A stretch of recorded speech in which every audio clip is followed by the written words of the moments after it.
और खबर आपको उत्तर प्रदेश के श्रावस्ती से बता दें। दरअसल बीते दिनों ग्रेट श्रावस्ती चैनल पर एक खबर दिखाई गई थी कि दिन दहाड़े जंगल में एक युवक को कोई गोली मार करके चला गया।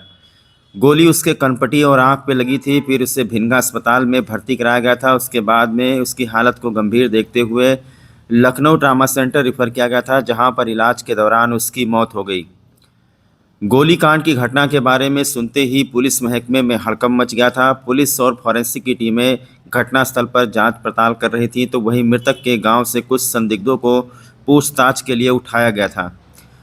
पूछताछ में मृतक के भाई तौफीक ने बताया था कि उसके भाई को कोई गोली मार करके जंगल में फरार हो गया है।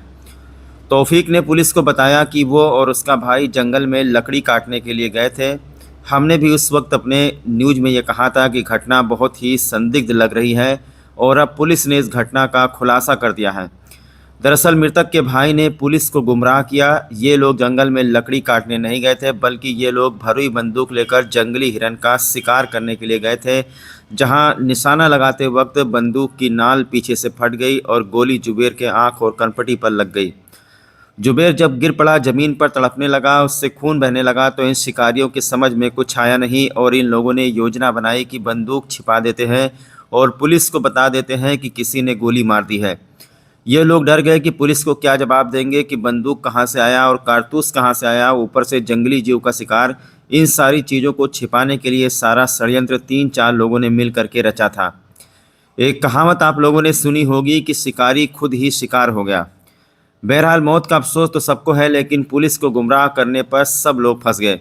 अगर ये लोग सच्चाई बता देते तो जुबेर, जिसको गोली लगी, जिसकी मौत हो चुकी है, फिर इस मामले में कुछ नहीं होता। लेकिन इस तरह से षड्यंत्र रचकर सभी लोगों ने खुद के पैर में कुल्हाड़ी मार ली।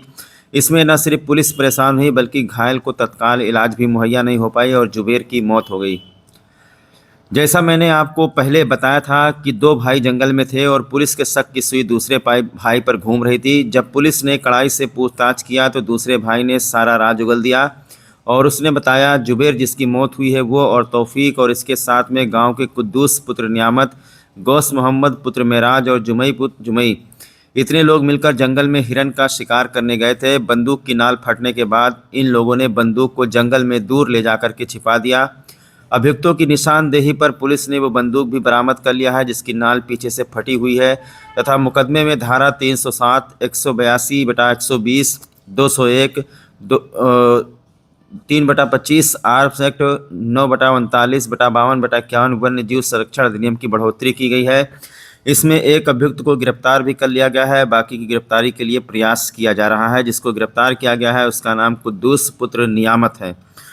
तो देखा आप लोगों ने किस तरीके से जो मृतक है उसके भाई ने यह सनसनी फैला दी कि कोई बाइक से आया और उसके भाई को गोली मार करके चला गया। हालांकि जब पुलिस ने पोस्टमार्टम कराया तो देखा कि उसका हाथ भी जला हुआ था जुबेर का, जिसकी मौत हुई है। और कड़ाई से पूछताछ करने के बाद सभी लोगों ने सारा राज उगल दिया कि जंगल में लकड़ी काटने के लिए नहीं गए थे, बल्कि शिकार करने के लिए गए थे। जो भरुई कारतूस होता है उसके बारे में आप जानते हैं, वो हाथ से भरा जाता है, कंपनी उसे भरती नहीं है, तो वो कारतूस कहीं पीछे से ही फट गया और नाल पीछे से ही फट गई, जिससे जुबेर की मौत हो गई।